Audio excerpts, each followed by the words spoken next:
Welcome to the Common Man Project.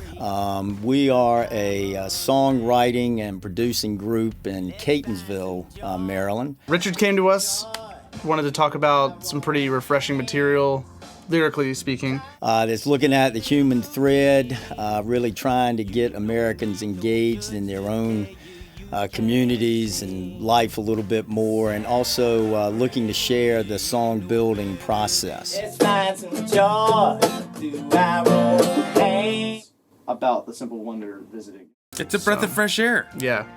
To hear when somebody comes in and says, how about I don't want to be a star. How about we just talk about like the regular plumber in America? I mean, like you don't hear that very often. My name is Richard Hinton. I'm a 57-year-old orthopedic surgeon in Baltimore.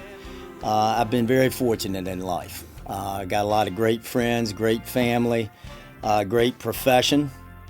A lot of that was luck. Some of it was probably some hard work. And I also think a lot of great upbringing in rural eastern North Carolina. Being a kid, working in a mill, to like dating relationships, Dealing with adulthood. pretty wide, Relatable, project. but you know, deep stuff.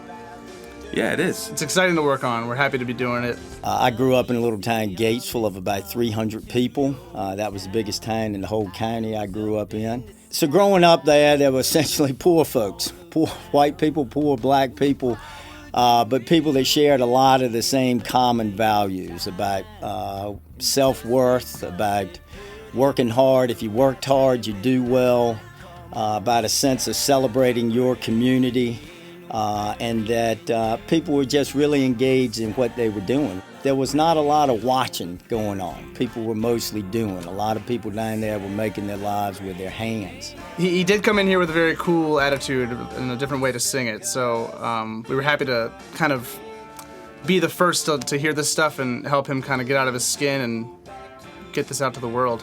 I have written songs since I was a teenager, 40 years, but I've never really shared those songs. They never really made them past my living room piano or the morning shower, the front seat of my car. And that's when I would go back to, and sometimes a simple wonder, you know. A lot of these songs have a great message. And I think you'll see, I hope you'll see, that with the help of some new great friends, Stephen and Nate and some local musicians in the Catonsville community, that these songs have really gotten to, I think, a wonderful place. And part of this is to share the process, this concept that if I can do this, if I can go out and find the resources and the partnerships and people to bring my songs to sort of some fruition, then the hope is as people watch, they'll be hopefully excited about doing their own thing, whatever that is. And I think people need to celebrate themselves. They need to celebrate what they can do. They need to understand their worth. And so by sharing this process, that's one of the big goals. So take a listen to the music. Hope you'll get involved in this process. I think there are a lot of great things to come, and we look forward to sharing those with you.